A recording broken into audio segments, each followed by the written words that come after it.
Hi everyone, എവർക്കും നമസ്കാരം. EyePlus training സൊല്യൂഷന്റെ പുതിയൊരു ക്ലാസ്സിലേക്ക് അല്ലെങ്കിൽ പുതിയൊരു ബാച്ചിലേക്ക് എല്ലാ പ്രിയപ്പെട്ട അധ്യാപക സുഹൃത്തുക്കൾക്കും സ്നേഹം നിറഞ്ഞ സ്വാഗതം.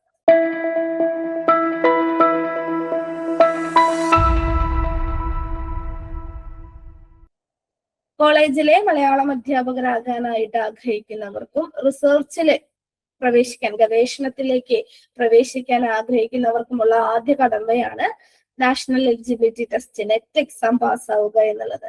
2026 ഡിസംബറിൽ നടക്കുന്ന നെറ്റ് മലയാളം പരീക്ഷയ്ക്ക് വേണ്ടിയിട്ടുള്ള പ്രിപ്പറേഷൻ ഐപ്ലസും ടീം ലളിതം മലയാളവും ഇന്നു മുതൽ ആരംഭിക്കുകയാണ്.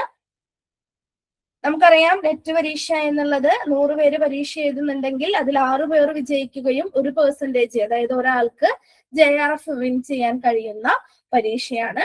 എന്താണ്, വളരെ കൃത്യവും ചിട്ടയും കൂടെയുള്ള പഠനവും അതുപോലെ തന്നെ റിവിഷനും മാത്രമാണ് വിജയത്തിലേക്ക് നമ്മളെ എത്തിക്കുന്നത്. അപ്പൊ അത്രയും വലിയ വളരെ കാര്യഗൗരവത്തോടു കൂടി കാണേണ്ടുന്ന ഒരു പരീക്ഷയ്ക്ക് വേണ്ടിയിട്ടുള്ള തയ്യാറെടുപ്പുകളിലാണ് ഇനിയുള്ള ദിവസങ്ങളിലല്ലാതും നമ്മൾ തന്നെ. നമുക്കറിയാം, ഡിസംബർ വരെ എന്ന് പറയുമ്പോൾ നമുക്ക് ഇപ്പൊ നോക്കുമ്പോൾ അത്യാവശ്യത്തിന് August, September, October, November, December അത്യാവശ്യത്തിന് മാസമൊക്കെ ഉണ്ട് എന്ന് നമുക്ക് തോന്നും. പക്ഷെ അങ്ങനെയല്ല.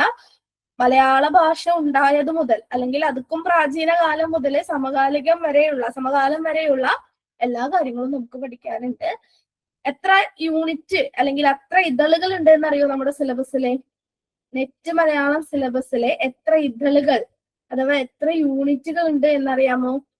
ആർക്കെങ്കിലും അറിയാവോ? എത്ര ഇതള്? ആവണി 10 എന്ന് പറയുന്നുണ്ട്. ബാക്കിയുള്ളവരോ? എത്ര ഇതളുകളുണ്ട്? ഷംനാദ് 10 എന്ന് പറയുന്നുണ്ട്. 10 ഇതളുകളാണോ ഉള്ളത്? ജിഷയും 10 എന്നാണ് പറയുന്നത്. അതെ, 10 ഇതളുകൾ അഥവാ 10 യൂണിറ്റുകളാണ് നമുക്ക് നമ്മുടെ സിലബസ് ഓറിയന്റഡ് ആയിട്ട് നമുക്ക് പഠിക്കാനുള്ളത്. ഞാൻ ചോദിക്കട്ടെ, ഇതിൽ ഏറ്റവും വലിയ മൊഡ്യൂൾ അല്ല ഏറ്റവും വലിയ യൂണിറ്റ് ഏതാ അല്ലെങ്കിൽ ഇതൾ ഏതാ? ഈ 10 എണ്ണത്തില് ഏറ്റവും കൂടുതൽ സമയം എടുക്കുന്നതും ഏറ്റവും കൂടുതൽ കാര്യങ്ങൾ പഠിക്കാനുള്ളതുമായിട്ടുള്ള യൂണിറ്റ് ഇതൾ ഏതാണെന്ന് അറിയാമോ? ആവണി 1 എന്ന് പറയുന്നുണ്ട്. ബാക്കിയുള്ളവരും കൂടി ഒന്ന് പറഞ്ഞേ, ഏതാണ് ഏറ്റവും വലുത് എന്നുള്ളത്? നെറ്റ് സിലബസിലെ ഏറ്റവും ഡീപ്പായിട്ട് നമ്മൾ നോക്കേണ്ടുന്നതും ഏറ്റവും കൂടുതൽ കാര്യങ്ങൾ പഠിക്കാനുള്ളതും യൂണിറ്റ് 1, ഇതൾ 1 തന്നെയാണ്. ഇതൾ 1 തന്നെയാണ് നമുക്ക് എക്സാം ഓറിയന്റഡ് ആയിട്ട് ഏറ്റവും കൂടുതൽ ഡീപ്പായിട്ട് മലയാള ഭാഷയുടെ ഉൽപ്പത്തി മുതലുള്ള കാര്യങ്ങൾ അടക്കം നമുക്ക് ഡീറ്റെയിൽ ആയിട്ട് പഠിക്കാനുള്ള ഒരു യൂണിറ്റ് ആണ് ഏത്? ഇതൾ 1 എന്നുള്ളത്. ഇതൾ 1ന്റെ ടൈറ്റിൽ എന്താണെന്ന് അറിയാമോ? നെറ്റ് മലയാളം സിലബസ് ഇതൾ 1ന്റെ ടൈറ്റില് എന്താണെന്ന് അറിയാമോ? സിലബസ് ഓറിയന്റഡ് ആയിട്ട് നോക്കുമ്പോൾ ഓരോ ഇതളുകൾക്ക് ഓരോ ടൈറ്റിൽ കൊടുത്തിട്ടുണ്ടല്ലോ. അതിൽ ഒന്നാമത്തേത് ടൈറ്റില് മലയാള സാഹിത്യം പ്രാരംഭം എന്നുള്ളതാണ് ഇതൾ 1ന്റെ ടൈറ്റിൽ എന്ന് പറയുന്നത്. മലയാള സാഹിത്യത്തിന്റെ പ്രാരംഭഘട്ടം. മലയാള സാഹിത്യത്തിന്റെ പ്രാരംഭഘട്ടം 20-ാം നൂറ്റാണ്ട് വരെയുള്ള മലയാള സാഹിത്യത്തിന്റെ ചരിത്രം, അതാണ് നമുക്കിവിടെ പഠിക്കാനുള്ളത് അല്ലെ. 20-ാം നൂറ്റാണ്ട് വരെയുള്ള മലയാള സാഹിത്യത്തിന്റെ ചരിത്രവും സ്വഭാവവും അടിസ്ഥാനമാക്കിയുള്ള ചോദ്യങ്ങളാണ് ഉദ്ദേശം എന്നുള്ളത് നമുക്ക് കൃത്യമായിട്ട് നമ്മുടെ സിലബസിൽ തന്നിട്ടുണ്ട്. എന്തൊക്കെ കാര്യങ്ങളാണ് ഈ മലയാള സാഹിത്യം പ്രാരംഭം എന്നുള്ള ഈ ഒരു യൂണിറ്റിൽ പഠിക്കാനുള്ളത്? ഒന്ന് പറഞ്ഞേ, എന്തൊക്കെ കാര്യങ്ങൾ? നിങ്ങൾ മുമ്പ് പഠിച്ചിട്ടുള്ളവരാകാം, അല്ലെങ്കിൽ സിലബസ് വായിച്ചിട്ടുള്ളവരാകാം, പരീക്ഷ എഴുതിയിട്ടുള്ളവരാകാം. പറഞ്ഞേ മക്കളെ, എന്തൊക്കെ കാര്യങ്ങൾ ഇതൾ 1 നമുക്ക് പഠിക്കാനുണ്ട്? പാഠ്യപ്രസ്ഥാനം. യെസ്, പാഠ്യപ്രസ്ഥാനം നമുക്ക് പഠിക്കാനുണ്ട്. പാഠ്യപ്രസ്ഥാനത്തിൽ ഏതൊക്കെ കൃതികൾ ഉണ്ട്? അപ്പോ മിണ്ടാതിരിക്കുന്നവരെ വളരെ ഇന്ററാക്റ്റീവ് ആയിട്ടുള്ള ഒരു സെക്ഷൻ ആയിട്ട് നമുക്ക് മുന്നോട്ട് പോകാം. മിണ്ടാതെ ഏറി പിടിച്ചിരിക്കേണ്ട കാര്യമൊന്നുമില്ല, ചോദിക്കുന്നതിനൊക്കെ ഉത്തരം പറയാം. പാട്ട്, മണിപ്രവാളം, പാട്ടിന്റെ ലക്ഷണം പഠിക്കാനുണ്ട്, മണിപ്രവാളം പഠിക്കാനുണ്ട്, രാമചരിതം പഠിക്കാനുണ്ട്. നിങ്ങൾക്കറിയാവുന്ന പ്രാചീന സാഹിത്യവുമായി ബന്ധപ്പെട്ടിട്ട് നിങ്ങൾക്കറിയാവുന്ന കൃതികളുടെ പേരൊക്കെ വിളിച്ചു പറഞ്ഞോ. മുഴുവനായിട്ട് ടൈപ്പ് ചെയ്യണമെന്നോ മലയാളത്തിൽ ടൈപ്പ് ചെയ്യണമെന്നോ യാതൊരു നിർബന്ധവുമില്ല. രാമകഥാപാട്ടുണ്ട്, രാമചരിതമുണ്ട്, പിന്നെ തിരുനിഴൽ മാലയുണ്ട്.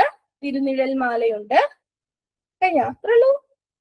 നീണ്ടു നിവർന്ന് കിടക്കുന്ന ഏറ്റവും വലിയ യൂണിറ്റ് ആണെന്ന് പറഞ്ഞിട്ട് ഈ ഒരു തുടക്കം മാത്രമേ ഉള്ളൂ. തിരുനിഴൽ മാല. പിന്നെ പറഞ്ഞേ വേഗം, മുഴുവനായിട്ട് ടൈപ്പ് ചെയ്യൊന്നും വേണ്ട, കീവേഡ് ഇട്ടാൽ മതി. ബാക്കി ഞാൻ ഊഹിച്ച് പൂരിപ്പിച്ചോളാം. കണ്ണശ കൃതികൾ പഠിക്കാനുണ്ട്. നമുക്ക് പഠിക്കാനുണ്ട്. പിന്നെ കണ്ണശ കൃതികൾ പഠിക്കാനുണ്ട്. പിന്നെയോ കഴിഞ്ഞോ?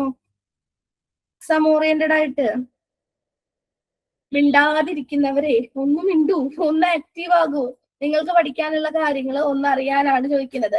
അച്ചി ചരിതങ്ങൾ പഠിക്കാനുണ്ട്. ഉണ്ണിയച്ചി, ഉണ്ണിച്ചിരിദേവി, ഉണ്ണിയാടി ചരിതങ്ങൾ, ചമ്പു. ഓക്കെ, ചമ്പു പഠിക്കാനുണ്ട്. പിന്നെ ചമ്പു കാവ്യങ്ങൾ പഠിക്കാനുണ്ട്.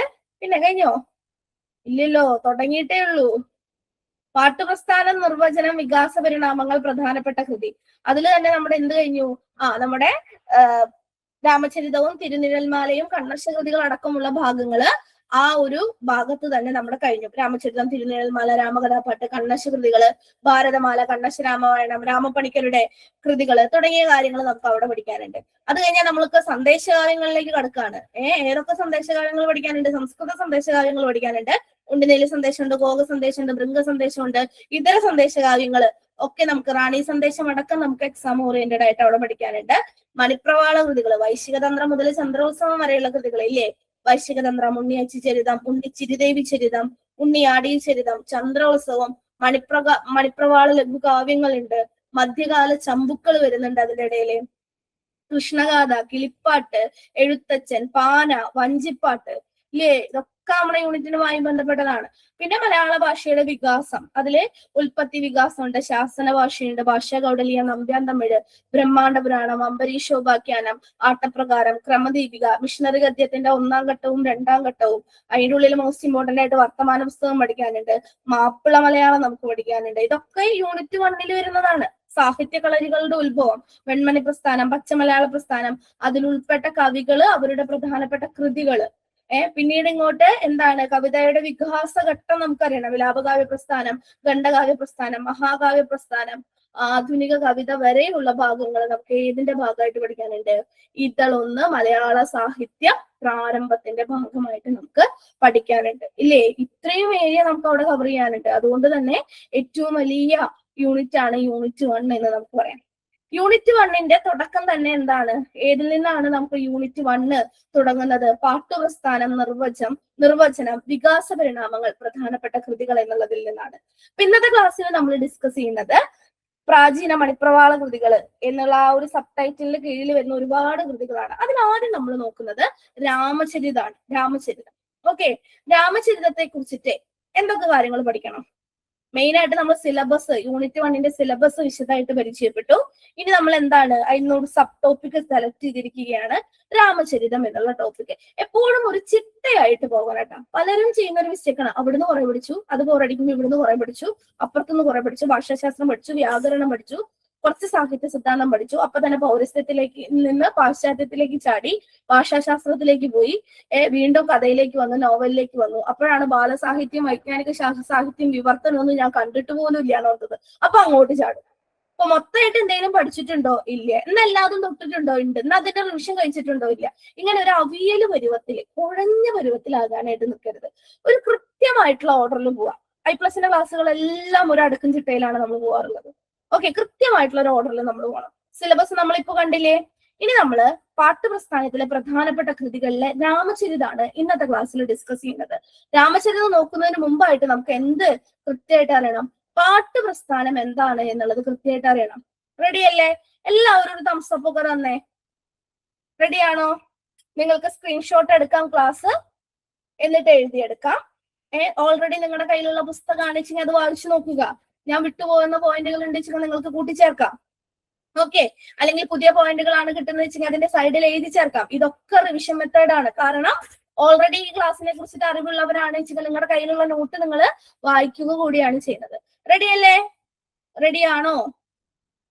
ഇനി ഞാൻ വെറുതെ പേര് വിളിക്കാൻ നിൽക്കണ്ടല്ലോ. എല്ലാവരും റെഡി അല്ലേ? യെസ്. പാട്ടുപ്രസ്ഥാനം എന്താണ്? പാട്ടുപ്രസ്ഥാനം മലയാളത്തിലെ ആദ്യത്തെ സാഹിത്യ പ്രസ്ഥാനമാണ് പാട്ടുപ്രസ്ഥാനം. ശരിയാണ്. കാരണം എന്നുള്ളൊരു ചോദ്യം കഴിഞ്ഞതിന്റെ മുമ്പത്തെ പരീക്ഷയ്ക്ക് ആഞ്ഞടിച്ചുകൊണ്ട് ആള് തിരിച്ചു വന്നു. കഴിഞ്ഞ പ്രാവശ്യം പരീക്ഷയ്ക്ക് ഒന്നും ഉണ്ടായിരുന്നില്ല. ഇപ്പൊ ലാസ്റ്റ് കഴിഞ്ഞ പരീക്ഷയ്ക്ക് ഒറ്റ ചോദ്യം ഉണ്ടായിരുന്നില്ല.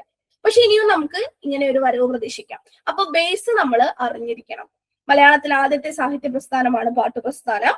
മലയാള ഭാഷയുടെ ആധുനിക രൂപത്തിന് മുമ്പ് നിലവിലുണ്ടായിരുന്ന 2 സാഹിത്യ ശാഖകളാണ്. ഒന്ന് പാട്ടുകൃതികളും മറ്റൊന്ന് മണിപ്രവാള കൃതികളും. അതിലെ പാട്ട് പ്രസ്ഥാനത്തെ കുറിച്ചിട്ടുള്ള പാട്ടുപ്രസ്ഥാനത്തിൽ ഉൾപ്പെടുന്ന രാമചരിതം എന്ന കൃതിയെ കുറിച്ചിട്ടാണ് ഇന്ന് നമ്മൾ ഡിസ്കസ് ചെയ്യുന്നത്. രാമായണം യുദ്ധകാണ്ഡത്തെ അടിസ്ഥാനമാക്കിയ രാമചരിതമാണ് ഇന്ന് ലഭിച്ചിട്ടുള്ളതിൽ ഏറ്റവും പഴയ പാട്ടുകൃതി. എക്സാം ഓറിയന്റഡ് ആയിട്ടുള്ള 3 പോയിന്റുകൾ പറഞ്ഞു. മലയാളത്തിലെ ആദ്യത്തെ സാഹിത്യ പ്രസ്ഥാനം ഏതാണ്? പാട്ടുപ്രസ്ഥാനമാണ്.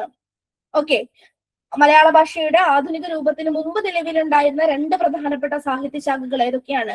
പാട്ടുപ്രസ്ഥാനവും മണിപ്രവാള കൃതികളുമാണ്. അതിൽ തന്നെ പാട്ടുപ്രസ്ഥാനത്തിലെ ഏറ്റവും പ്രാചീന പാട്ടുകൃതി ഏതാണ്? പഴയ പാട്ടുകൃതി ഏതാണ്? രാമചരിതമാണ്. രാമചരിതം. രാമായണം യുദ്ധകാന്ഡത്തെ അടിസ്ഥാനമാക്കിയിട്ടാണ് എന്ത് എഴുതപ്പെട്ടിരിക്കുന്നത്? രാമചരിതം എഴുതപ്പെട്ടിരിക്കുന്നത്. രാമായണം യുദ്ധകാന്ഡത്തെ അടിസ്ഥാനമാക്കിയിട്ടുള്ള രാമചരിതമാണ് ഇന്ന് ലഭിച്ചതിൽ ഏറ്റവും പഴയ പാട്ടുകൃതി.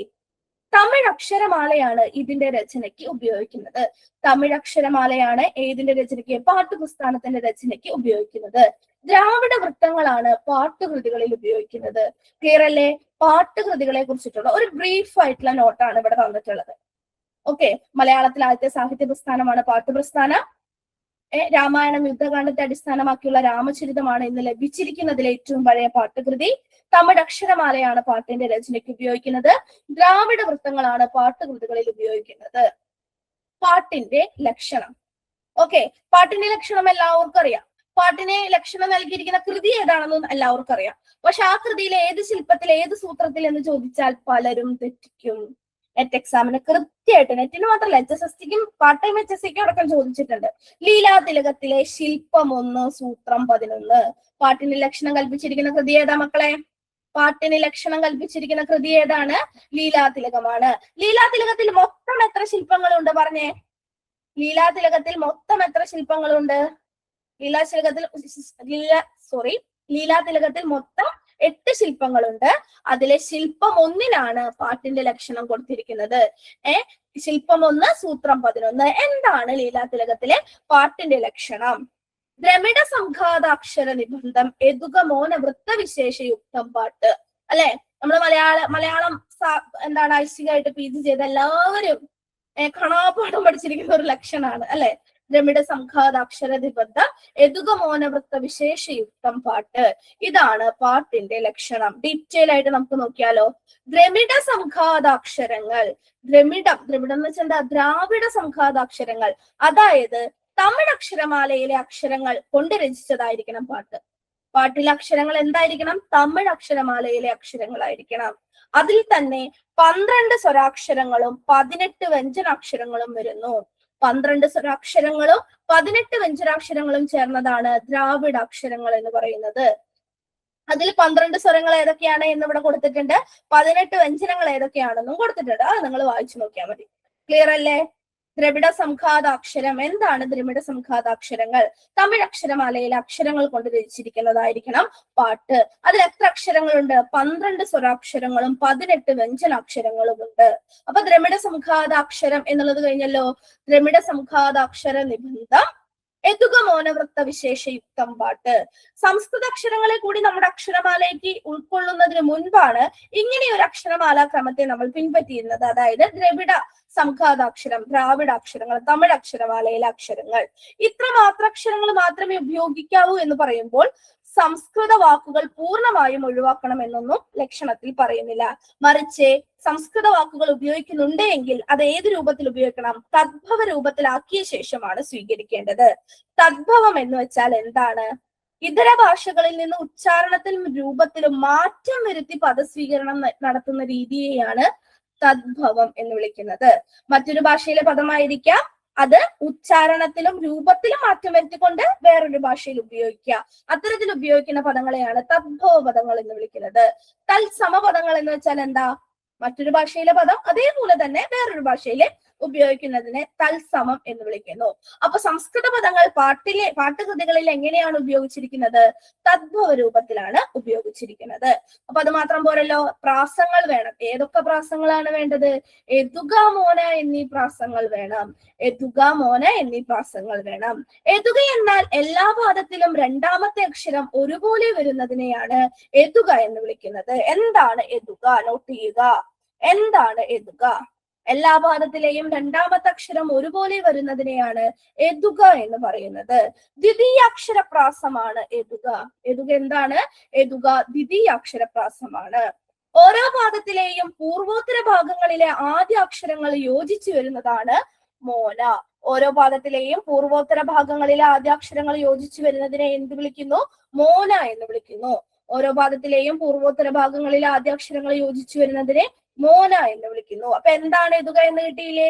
എന്താണ് മോന എന്ന് കിട്ടിയില്ലേ? എതുക ദ്വിതീയാക്ഷരപ്രാസമാണ്. ദ്വിതീയാക്ഷരപ്രാസം. ഓക്കെ, അപ്പൊ എതുക മോന എന്നീ പ്രാസങ്ങൾ വേണം. എതുക മോന വൃത്തവിശേഷയുക്തം പാട്ട്. എന്താണ് ഈ വൃത്തവിശേഷയുക്തം എന്നതുകൊണ്ട് അർത്ഥമാക്കുന്നത്? സംസ്കൃത വൃത്തങ്ങളിൽ നിന്ന് ഭിന്നമായ വൃത്തത്തിലെ കാവ്യം എഴുതാവൂ എന്ന് വെച്ചാൽ സംസ്കൃത വൃത്തത്തിൽ എഴുതരുത്. ഏത് വൃത്തങ്ങളിൽ എഴുതണം? ദ്രാവിഡ വൃത്തങ്ങളിൽ എഴുതണം. ദ്രാവിഡ വൃത്തങ്ങളിലായിരിക്കണം പാട്ടുകൃതികൾ എഴുതേണ്ടത്. ഇതിനെയാണ് വൃത്തവിശേഷം എന്ന് വിളിക്കുന്നത്. ഇതിനെയാണ് എന്ത് വിളിക്കുന്നത്? വൃത്തവിശേഷം എന്ന് വിളിക്കുന്നത്. അപ്പൊ ഞാൻ ചോദിക്കുന്നതിനൊക്കെ ഒന്ന് ഉത്തരം പറഞ്ഞ എല്ലാവരും. ദ്രമിഡ സംഘാതാക്ഷരം. ദ്രമിഡ സംഘാതാക്ഷരം എന്നതുകൊണ്ട് ഏത് അക്ഷരമാലയിലെ അക്ഷരങ്ങൾ ഉപയോഗിക്കണം എന്നാണ് ലീലാതിലകകാരൻ പറയുന്നത്? ദ്രമിഡ സംഘാതാക്ഷരം. പറഞ്ഞേ മക്കളെ, ദ്രമിഡ സംഘാതാക്ഷരം എന്നതുകൊണ്ട് എന്താ ഉദ്ദേശിക്കുന്നത്? പറയൂ, ടൈപ്പ് ചെയ്തോളൂ. ഏത് അക്ഷരമാലയിലെ അക്ഷരങ്ങളാണ് ഉപയോഗിക്കേണ്ടത്? തമിഴ് അക്ഷരമാലയിലെ അക്ഷരങ്ങളാണ് നമ്മൾ ഉപയോഗിക്കേണ്ടത്. തമിഴ് അക്ഷരമാലയിലെ അക്ഷരങ്ങൾ ഉപയോഗിക്കണം. തമിഴ് അക്ഷരമാലയിലെ എത്ര സ്വരങ്ങളും എത്ര വ്യഞ്ജനങ്ങളും ഉണ്ട് കൃത്യമായിട്ട് നമ്മൾ പറഞ്ഞു അല്ലെ? 12 സ്വരാക്ഷരങ്ങളും 18 വ്യഞ്ജനാക്ഷരങ്ങളും. ഇങ്ങനെയാണ് ദ്രവിഡാക്ഷരങ്ങൾ രൂപം കൊണ്ടത്. ഇത്തരത്തിൽ 30 അക്ഷരങ്ങളാണ് എന്തിലുള്ളത്? പാട്ടിൽ ഉപയോഗിക്കേണ്ടത്. ദ്രമിഡ സംഘാതാക്ഷര നിബന്ധം. എതുക മോന വൃത്തവിശേഷം യുക്തം പാട്ട്. എതുക, എന്താണ് എതുക എന്ന് നമ്മൾ പറഞ്ഞല്ലോ. എന്താണ് എതുക എന്ന് പറയുന്നത്? എല്ലാ പാദത്തിലെയും രണ്ടാമത്തെ അക്ഷരം ഒരുപോലെ വരുന്നതിനെ എതുക എന്ന് വിളിക്കുന്നു. അതായത് ദ്വിതീയാക്ഷരപ്രാസമാണ് എതുക. ഇനി എന്താണ് മോന? ഓരോ പാദത്തിലെയും പൂർവോത്തര ഭാഗങ്ങളിലെ ആദ്യാക്ഷരങ്ങൾ യോജിച്ചു വരുന്നതിനെയാണ് മോന എന്ന് വിളിക്കുന്നത്. ക്ലിയർ അല്ലേ? എതുക മോന വൃത്തവിശേഷയുക്തം. വൃത്തവിശേഷം എന്നതുകൊണ്ട് എന്താണ് പറയുന്നത്? ദ്രാവിഡ വൃത്തങ്ങളിലായിരിക്കണം കാവ്യം രചിക്കേണ്ടത്. സംസ്കൃത വൃത്തങ്ങൾ ഉപയോഗിക്കാനായിട്ട് പാടില്ല. ഇപ്പോ പാട്ടിന്റെ ലക്ഷണം എല്ലാവർക്കും ക്ലിയർ ആയില്ലേ? പാട്ടിന്റെ ലക്ഷണം എന്താണ്? അതിന്റെ വ്യാഖ്യാനം എന്താണ്? അതിന്റെ ഉള്ളിൽ നിന്ന് ചോദ്യം വന്നാൽ എല്ലാവർക്കും കിട്ടില്ലേ മക്കളെ? ക്ലിയർ അല്ലേ? യെസ്. അപ്പൊ പാട്ടുകൃതി പറഞ്ഞപ്പോ നമ്മൾ പറഞ്ഞു രാമചരിതമാണ് കണ്ടുകിട്ടിയിട്ടുള്ളതിൽ വെച്ച് ഏറ്റവും പഴയ പാട്ടുകൃതി എന്ന് നമ്മൾ പറഞ്ഞു. ഓക്കെ, അപ്പൊ രാമചരിത രചയിതാവായ ശ്രീരാമൻ അഥവാ ശ്രീരാമനാകാം ആദ്യത്തെ പാട്ടു സാഹിത്യകാരൻ എന്നാണ് പണ്ഡിതന്മാർ പറയുന്നത്. ക്ലിയർ അല്ലേ? യെസ്. അപ്പോ പാട്ടുപ്രസ്ഥാനത്തിന് ഉദാഹരണമായിട്ട് ലീലാതിലകത്തിലാണ് പാട്ടിന്റെ ലക്ഷണം പറഞ്ഞിരിക്കുന്നത്. ലക്ഷണം പറഞ്ഞു കഴിഞ്ഞാൽ എന്തു കൊടുക്കണം? ഉദാഹരണം കൊടുക്കണം. അപ്പൊ ലീലാതിലകത്തിൽ പാട്ടിന്റെ ലക്ഷണമായിട്ട് ഉദാഹരണമായിട്ട് കൊടുത്തിരിക്കുന്നത് രാമചരിതത്തിലുള്ള ശ്രീ പത്മനാഭ സ്തുതിയാണ്. രാമചരിതത്തിലെ ശ്രീ പത്മനാഭ സ്തുതിയാണ് പാട്ടിന് ഉദാഹരണമായിട്ട് ലീലാതിലകത്തിൽ കൊടുത്തിട്ടുള്ളത്. ആ വരിയാണ് ഇവിടെ കൊടുത്തിരിക്കുന്നത്. തരതലന്ത നളന്ത എന്ന് തുടങ്ങുന്ന വരികൾ. ഈ വരികൾ ഏത് കൃതിയിലേതാണ് എന്ന് പഴയ നെറ്റ് പരീക്ഷയിലെ ക്വസ്റ്റ്യൻ പേപ്പറുകളിൽ ചോദിക്കാറുണ്ട്. ഇപ്പൊ ഇതെല്ലാവർക്കും ഫെമിലിയർ ആയിട്ടുള്ള വരി ആയതുകൊണ്ട് ഇപ്പൊ ഈ ചോദ്യം അങ്ങനെ കാണാറില്ല. ഓക്കെ അല്ലേ? പാട്ടിനെ ഉദാഹരണമായിട്ട് ലീലാതിലകത്തിൽ കൊടുത്തിരിക്കുന്നത് ഏത് കൃതിയിലെ വരികളാണ്? രാമചരിതത്തിലെ ശ്രീ പത്മനാഭ സ്തുതിയാണ് കൊടുത്തിരിക്കുന്നത്. ക്ലിയർ ആണല്ലോ? എതുക ഇമ്പോർട്ടന്റ് ആയതുകൊണ്ടാണ് വീണ്ടും പറയുന്നത്. എതുകയ്ക്ക് ഉദാഹരണം. എതുക എന്താണ്? ദ്വിതീയാക്ഷരപ്രാസമാണ്. കാനനങ്ങളിലരൻ കളിറുമായി കരിണിയായി എന്ന് തുടങ്ങുന്ന വരികള്. എല്ലാ വരികളിലെയും രണ്ടാമത്തെ അക്ഷരം ഒരുപോലെ വരുന്നു. അതിനെയാണ് ദ്വിതീയാക്ഷരപ്രാസം എന്ന് വിളിക്കുന്നത്, അഥവാ എതുക എന്ന് പാട്ടിന്റെ ലക്ഷണത്തിൽ പറഞ്ഞിരിക്കുന്നത്. മോന. മോന എന്ന് വെച്ചാൽ എന്താ? ഒരു വരിയെ 2 ഭാഗമാക്കിയിട്ട് പിരിക്കുന്ന സമയത്ത് അതിലെ ആദ്യ അക്ഷരങ്ങൾ ഒരുപോലെ വരുന്നതിനെയാണ് മോന എന്ന് വിളിക്കുന്നത്. മോന. എതുക മോന വൃത്തവിശേഷയുക്തം. വൃത്തവിശേഷയുക്തം എന്ന് പറഞ്ഞാൽ എന്താണ്? ദ്രാവിഡ വൃത്തങ്ങളിൽ മാത്രമാണ് കാവ്യം രചിക്കാവൂ. ഓക്കെ, പാട്ടുപ്രസ്ഥാനം എന്താണ് എന്ന് കിട്ടിയില്ലേ? പാട്ടുപ്രസ്ഥാനത്തിന്റെ പ്രത്യേകതകൾ നമ്മൾ പറഞ്ഞു. പാട്ടിന്റെ ലക്ഷണവും ഡീറ്റെയിൽ ചെയ്തു. ക്ലിയർ അല്ലേ? ഇനി പാട്ടുപ്രസ്ഥാനത്തിൽ ഉൾപ്പെടുന്ന പ്രധാനപ്പെട്ട 2 കൃതികൾ ഏതാ മക്കളെ? പാട്ടുപ്രസ്ഥാനത്തിൽ ഉൾപ്പെടുന്ന പ്രധാനപ്പെട്ട 2 പാട്ടിന്റെ ലക്ഷണങ്ങളെല്ലാം പൂർണ്ണമായിട്ട് യോജിക്കുന്ന 2 കൃതികൾ ഏതൊക്കെയാണ്? പറഞ്ഞേ, പറയൂ. പാട്ടിന്റെ ലക്ഷണങ്ങളെല്ലാം പൂർണ്ണമായി യോജിക്കുന്ന 2 കൃതികൾ.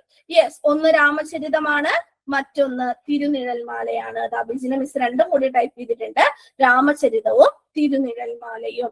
അപ്പൊ ഇന്നത്തെ ക്ലാസ്സിൽ നമ്മൾ രാമചരിതമാണ് നോക്കുന്നത്. അപ്പൊ ഒരു ടോപ്പിക് പഠിക്കാനായിട്ട് ഇപ്പൊ പരീക്ഷയ്ക്ക് വേണ്ടിയിട്ട് ആദ്യമായിട്ട് പഠിച്ചു തുടങ്ങുന്നവർ ഉണ്ടാവും. അപ്പൊ ഒരു ടോപ്പിക് നിങ്ങൾ പഠിക്കാൻ എടുക്കുന്ന സമയത്ത് നിർബന്ധമായിട്ടും സിലബസ് അനാലിസിസ് കഴിഞ്ഞ് വീക്ക് ഏരിയ സ്ട്രെങ്ത് ഏരിയ രേഖപ്പെടുത്തി കഴിഞ്ഞാൽ അടുത്തതായിട്ട് ചെയ്യേണ്ട പരിപാടി എന്താ? Syllabus analysis. നിങ്ങൾ പുതിയൊരു എക്സാമിന് പഠിക്കാതിരിക്കുന്നു, സിലബസ് അനാലിസിസ് നിങ്ങൾ കൃത്യമായിട്ട് എന്തൊക്കെ കാര്യങ്ങൾ എവിടെയൊക്കെ പഠിക്കാനുണ്ട് എന്ന് നോക്കി, അതിൽ നിങ്ങളുടെ കയ്യുടെ വീക്ക് ഏരിയയും അതുപോലെ സ്ട്രോങ് ഏരിയയും നോക്കി അടുത്തതായിട്ട് പഠിക്കാനിരിക്കുന്നതിന് മുമ്പായിട്ട്, അല്ലെങ്കിൽ നിങ്ങൾ മെറ്റീരിയൽ നോട്ട് എഴുതാനിരിക്കുന്നതിന് മുമ്പായിട്ട് ചെയ്യേണ്ട കാര്യം എന്താ മക്കളെ? ആർക്കെങ്കിലും പറയാൻ പറ്റുമോ?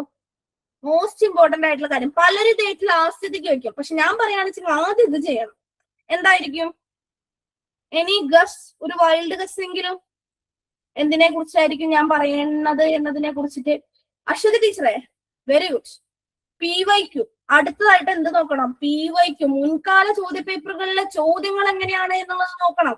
നിർബന്ധമായിട്ടും നമ്മൾ നോക്കണം, അല്ലെ? I+ന്റെ ലൈവ് ബാച്ച് എല്ലാം സ്റ്റാർട്ട് ചെയ്യുന്നത് ഏറ്റവും ലാസ്റ്റ് കഴിഞ്ഞ പരീക്ഷയുടെ ക്വസ്റ്റ്യൻസ് ഡിസ്കസ് ചെയ്തുകൊണ്ടായിരിക്കും. അപ്പൊ നമുക്കൊരു പാറ്റേൺ കിട്ടും. കഴിഞ്ഞ പ്രാവശ്യം എന്തൊക്കെ ചോദിച്ചു, എന്തൊക്കെ ചോദിച്ചില്ല, പാറ്റേൺ നിലവിൽ എങ്ങനെയാണ്, അടുത്ത പരീക്ഷയ്ക്ക് ഇത് മുറുകുമോ അഴയുമോ എന്നതിനെ കുറിച്ചിട്ട് സ്വയം നമുക്കൊരു ബോധ്യം ഉണ്ടാവും. അതുപോലെ ആദ്യമായിട്ട് പഠിക്കാനിരിക്കുന്നവരാണെങ്കിൽ ഇതെങ്ങനെ പഠിക്കണം, എങ്ങനെ നോട്ട് എഴുതണം, എന്റെ മെറ്റീരിയൽ കളക്ഷൻ എങ്ങനെയായിരിക്കണം, എന്തൊക്കെയാണ് ഇമ്പോർട്ടന്റ് എന്ന് മനസ്സിലാവണമെങ്കിൽ ആദ്യം ചോദ്യം നോക്കണം. അപ്പൊ രാമചരിതവുമായി ബന്ധപ്പെട്ടിട്ട് നിങ്ങൾ പഠിക്കാതിരിക്കുന്ന സമയത്ത് എങ്ങനെയൊക്കെ നിങ്ങൾ പഠിക്കണം? രാമചരിതം എന്താണെന്ന് പഠിക്കണം, അതിന്റെ ഉള്ളടക്കം, പൊതുവായിട്ടുള്ള പ്രത്യേകതകള്, അതിനെ പരാമർശിക്കുന്ന രാമചരിതത്തിൽ പരാമർശിച്ചിരിക്കുന്ന കാര്യങ്ങള്, രാമചരിതത്തിലെ ഭാഷ, കവി, കാലം, രാമചരിതത്തിലെ ഭാഷയെ കുറിച്ചുള്ള പണ്ഡിത അഭിപ്രായങ്ങൾ, രാമചരിതത്തെ കുറിച്ച് വന്നുള്ള പഠന ഗ്രന്ഥങ്ങൾ, വിമർശനാത്മക ഗ്രന്ഥങ്ങൾ, നിരൂപണ ഗ്രന്ഥങ്ങൾ, രാമചരിതത്തെ കുറിച്ച് വന്നുള്ള PhD തീസിസുകൾ, ഇതൊക്കെ എക്സാം ഓറിയന്റഡ് ആയിട്ട് നമുക്ക് പഠിക്കാനുണ്ട്. അപ്പൊ ഒരു ചോദ്യം നോക്കിയേ. രാമചരിതം മലയാളത്തിന്റെ പൂർവാകൃതിക്ക് ഒരു ലക്ഷ്യമാകുന്നു. ഈ ഗ്രന്ഥം ഇപ്പോൾ മലയാളത്തിലുള്ള എല്ലാ ഗ്രന്ഥങ്ങളെക്കാളും പഴക്കമുള്ളതാകുന്നു. ആരുടെ അഭിപ്രായമാണിത്? രാമചരിതത്തിന്റെ ബേസ് മാത്രം പഠിച്ചു പോയി എല്ലാ വരികളൊക്കെ നോക്കി പോയ ഒരാൾക്ക് ഈ ചോദ്യത്തിന് ഉത്തരം എഴുതാൻ പറ്റുമോ? ഇല്ല. ഇത് എഴുതണമെങ്കിൽ നിങ്ങൾ എന്ത് കണ്ടിരിക്കണം? PYQ എങ്ങനെയാണ് എന്നുള്ളത് കണ്ടുള്ള ഒരാൾക്ക് ഈ ചോദ്യം പരിചിതമായിരിക്കും. ആരാണ് എന്ന് പറയാൻ പറ്റുമോ? Option A Naduvattom Gopalakrishnan, option B T Govindapillai, option C Ulloor, option D KM George. P Govindapillai എല്ലാവരും പറയുന്നുണ്ട്. നമ്മുടെ ഭാഷാ സാഹിത്യകാരനായിട്ടുള്ള സാഹിത്യ ചരിത്രകാരനായിട്ടുള്ള P ഗോവിന്ദപിള്ള എന്നാണ് പറയുന്നത്. ഇന്നത്തെ ക്ലാസ്സിന്റെ അവസാനത്തിൽ നമുക്ക് ഉത്തരം കണ്ടുപിടിക്കാം കേട്ടോ. ഇപ്പൊ ഞാൻ ഉത്തരം പറയുന്നില്ല. അപ്പോ ഓപ്ഷൻ B പറഞ്ഞവരൊക്കെ ഒന്ന്, അല്ലെങ്കിൽ നിങ്ങൾക്ക് തോന്നുന്ന ആൻസർ ഏതാണോ അതൊന്ന് നിങ്ങളുടെ ബുക്കിന്റെ സൈഡിൽ ഒന്ന് രേഖപ്പെടുത്തി വെച്ചിട്ട് ഇന്നത്തെ ക്ലാസ്സിലൂടെ തന്നെ നമുക്ക് ഇതിന്റെ ഉത്തരത്തിലേക്ക് കടക്കാം. അപ്പോ രാമചരിതത്തെ കുറിച്ച് ചോദിക്കുമ്പോൾ എല്ലാവരും സ്കിപ്പ് ചെയ്യുന്ന ഒരു ഏരിയയാണ് രാമചരിതത്തെ കുറിച്ച് വന്നിട്ടുള്ള പഠന ഗ്രന്ഥങ്ങൾ എന്നുള്ളത്. പക്ഷെ ഇത് പലപ്പോഴും പരീക്ഷയ്ക്ക് ഒറ്റ ചോദ്യങ്ങളായിട്ടും മാച്ച് ദി ഫോളോയിങ് ആയിട്ടും ചോദിച്ചിട്ടുണ്ട്. അപ്പൊ ആദ്യം രാമചരിതത്തെ കുറിച്ചിട്ടുള്ള ഗ്രന്ഥസൂചിയാണ് നമ്മൾ നോക്കുന്നത്. രാമചരിതം വ്യാഖ്യാനവും പഠനവും, പ്രൊഫസർ PV കൃഷ്ണൻ നായർ. രാമചരിതം എന്ന പേരിലെ ഇളംകുളം കുഞ്ഞൻ പിള്ളയും ഡോക്ടർ K രാഘവപിള്ളയും പഠനം തയ്യാറാക്കിയിട്ടുണ്ട്. ഉള്ളൂരിന്റെ സാഹിത്യ ചരിത്രത്തിൽ രാമചരിതത്തെ കുറിച്ചിട്ട് ഡീറ്റെയിൽ ആയിട്ട് അദ്ദേഹം ഡിസ്കസ് ചെയ്യുന്നുണ്ട്. കുഞ്ചൻ വരെ എന്നുള്ള ഇതും എന്താണ് ഒരു സാഹിത്യ ചരിത്രപരമായിട്ട് നമുക്ക് വിലയിരുത്താവുന്ന ഒരു കൃതിയാണ്. അമ്മാടശ്ശേരി മാധവവാര്യരുടെ കൃതിയിലും രാമചരിതം പരാമർശിക്കപ്പെടുന്നുണ്ട്. അടുത്തത് മോസ്റ്റ് ഇമ്പോർട്ടന്റും പരീക്ഷയ്ക്ക് എപ്പോഴും ചോദിക്കുന്നതുമായിട്ടുള്ള രാമചരിത പഠന ഗ്രന്ഥമാണ് രാമചരിതത്തിൽ നിന്ന് മഹാഭാരതത്തിലേക്ക്. ആരുടേതാണ്? MM പുരുഷോത്തമൻ നായരുടേതാണ്. രാമചരിതത്തിൽ നിന്ന് മഹാഭാരതത്തിലേക്ക്. മലയാള കവിതാ സാഹിത്യ ചരിത്രം M ലീലാവതി ടീച്ചറുടെ മലയാള കവിതാ സാഹിത്യ ചരിത്രമുണ്ട്. രാമചരിതം ഒരു വിമർശനാത്മക പഠനമുണ്ട്. ചേലനാട്ട് അച്യുതമേനോന്റെ പ്രദക്ഷിണം എന്നുള്ള കൃതിയുണ്ട്. ചേലനാട്ട് അച്യുതമേനോന്റെ പ്രദക്ഷിണം. അതുപോലെ തന്നെ കണ്ണശന്മാരും എഴുത്തച്ഛനും എന്നുള്ള KE നാരായണപിള്ളയുടെ കൃതി. രാമായണ പഠനം CV കുഞ്ഞുരാമൻ. രാമചരിതവും പ്രാചീന മലയാളവും NR ഗോപിനാഥപിള്ള ഇമ്പോർട്ടന്റ് ആണ്. രാമചരിതവും പ്രാചീന മലയാളവും NR ഗോപിനാഥപിള്ള. ശ്രീരാമാനുജൻ എഴുത്തച്ഛൻ R നാരായണ പണിക്കർ. കമ്പരാമായണ കഥാമൃതം പനങ്കടത്തു നാരായണൻ. മലയാള കവിതാ സാഹിത്യ സദസ്സ് എന്നുള്ള കൃതിയിലും മലയാള രാമചരിതം രാഘവൻ നായരുടെ കൃതിയിലും രാമചരിതത്തെ കുറിച്ചിട്ടുള്ള ഡീറ്റെയിൽസ് നമുക്ക് കാണാനായിട്ട് സാധിക്കും. അതുപോലെ ഒരു പരീക്ഷയ്ക്ക് ചോദിച്ചിട്ടുള്ള മോസ്റ്റ് ഇമ്പോർട്ടന്റ് ആയിട്ടുള്ള 3 കൃതികളാണ് താഴെ റെഡ് കളറിൽ ചോദിച്ചിട്ടുള്ളത്. ഇമ്പോർട്ടന്റ് ആയിട്ട് നിങ്ങൾ പഠിക്കണം. പാട്ടുപ്രസ്ഥാനം, പ്രതിരോധവും സമന്വയവും, എസ് രാജശേഖരൻ. ഇനി പാട്ടുപ്രസ്ഥാനത്തെ കുറിച്ചിട്ടും പ്രാചീന കൃതികളെ കുറിച്ചിട്ടും സ്വയം ഒരു നോട്ട് തയ്യാറാക്കാൻ, റഫറൻസ് എടുക്കാനായിട്ട് ആഗ്രഹിക്കുന്നവരാണ് നിങ്ങളെങ്കിൽ അടുത്തുള്ള ലൈബ്രറിയിൽ ഈ പുസ്തകം ഉണ്ടോ എന്ന് നോക്കുക. പാഠപുസ്തകവും പ്രതിരോധവും സമന്വയവും. രാമചരിത പഠനത്തിന് ഒരു ആമുഖം, നടുവട്ടം ഗോപാലകൃഷ്ണൻ. രാമചരിതം ഭാഷയും സാഹിത്യവും, ഇതൊരു ലേഖന, നമ്മുടെ പന്മനയുടെ സാഹിത്യ ചരിത്രത്തിലെ ഒരു ലേഖനമാണ്, അതിലൊരു ഭാഗമാണ് രാമചരിതം ഭാഷയും സാഹിത്യവും. പി സേതുനാഥൻ എഴുതിയ ഭാഗം. ഇതും എക്സാം ഓറിയന്റഡ് ആയിട്ട് രാമചരിതത്തെ കുറിച്ച് നമ്മൾ ആധികാരികമായിട്ട് വിവരം ലഭിക്കുന്ന കൃതികളാണ്. ക്ലിയർ അല്ലേ? ഗ്രന്ഥസൂചിയിൽ നിന്നാണ് നമ്മൾ തുടങ്ങിയത്. ഇനി രാമചരിതത്തെ കുറിച്ച് നമുക്ക് ഡിസ്കസ് ചെയ്യാലോ. പറഞ്ഞു പോകുന്ന രീതി ക്ലിയർ അല്ലേ? കാര്യങ്ങൾ മനസ്സിലാകുന്നില്ലേ? എക്സാം ഓറിയന്റഡ് ആയിട്ട് അപ് ടു ഡേറ്റ് ആയിട്ടാണ് നമ്മൾ പോകുന്നത്. പോയിന്റ് ബൈ പോയിന്റ് ഇമ്പോർട്ടന്റ് ആയിട്ടുള്ളത്. ഓക്കെ, പാഠപുസ്തകത്തിലേതായി നമുക്ക് കിട്ടിയിട്ടുള്ള ആദ്യ കൃതി രാമചരിതമാണ്. മലയാളത്തിലെ ആദ്യ കൃതി എന്ന് തന്നെ രാമചരിതത്തെ കുറിച്ചിട്ട് അഭിപ്രായപ്പെടുന്നവരുണ്ട്. പാട്ടിന് ലീലാതിലകകാരൻ നിർദ്ദേശിക്കുന്ന ലക്ഷണങ്ങൾ എന്തായിരുന്നു? ആ ലക്ഷണം പാട്ടിന്റെ 1-ാം ശില്പത്തിലെ 11-ാം സൂത്രത്തിലെ, ലീലാതിലകത്തിന്റെ 1-ാം ശില്പത്തിലെ 11-ാം സൂത്രത്തിൽ പറയുന്ന ലക്ഷണം എന്താണ്? ദ്രമിഡ സംഘാതാക്ഷര നിബിന്ധം യതുകമോന വൃത്തവിശേഷയുക്തം പാട്ട് എന്നുള്ള ലക്ഷണം പൂർണ്ണമായി പിന്തുടരുന്ന കൃതിയാണ് രാമചരിതം. ഓക്കെ, അടുത്ത പോയിന്റ്, വാത്മീകി രാമായണത്തെ അധികരിച്ചിട്ട് മലയാളത്തിലുണ്ടായ പ്രഥമ കൃതി കൂടിയാണിത്. ശരിയല്ലേ? വാത്മീകി രാമായണത്തെ അധികരിച്ചിട്ട് മലയാളത്തിൽ ആദ്യമായിട്ട് ഒരു കൃതി ഉണ്ടാവുകയാണ്. അതാണ് രാമചരിതം. ഓക്കെ, രാമായണം യുദ്ധകാന്ഡത്തെ അടിസ്ഥാനമാക്കിയിട്ടാണ് രാമചരിതം എഴുതിയിട്ടുള്ളത്.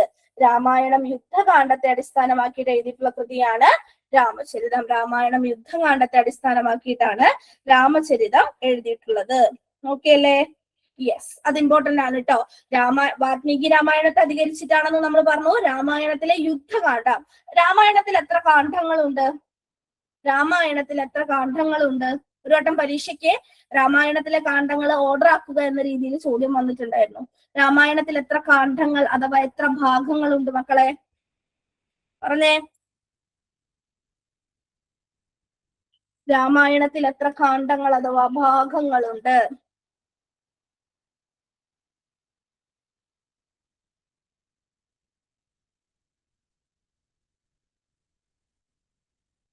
എത്ര എണ്ണുണ്ട്? രാമായണത്തിൽ എത്ര കാണ്ഡങ്ങൾ ഉണ്ട് എന്നാണ് ചോദ്യം. എനിക്ക് ആരും റിപ്ലൈ തരുന്നതായിട്ട് കാണുന്നില്ലല്ലോ. റേഞ്ചിന്റെ ആണോ പ്രശ്നം? രാമായണത്തിൽ എത്ര കാണ്ഡങ്ങളുണ്ട്? ഒരെണ്ണം ഇവിടെ തന്നിട്ടുണ്ട്. എത്ര എണ്ണം ഉണ്ട് മൊത്തം? രാമായണത്തിൽ മൊത്തം 6 കാണ്ഡങ്ങളാണുള്ളത്. ബാലകാന്ഡം, അയോധ്യാകാന്ഡം, ആരണ്യകാന്ഡം, കിഷ്കിന്ധാകാന്ഡം, സുന്ദരകാന്ഡം, യുദ്ധകാന്ഡം. ഇതാണ് അതിന്റെ ഓർഡർ. ബാലകാന്ഡം, അയോധ്യാകാന്ഡം, ആരണ്യകാന്ഡം, കിഷ്കിന്ധാകാന്ഡം, സുന്ദരകാന്ഡം, യുദ്ധകാന്ഡം.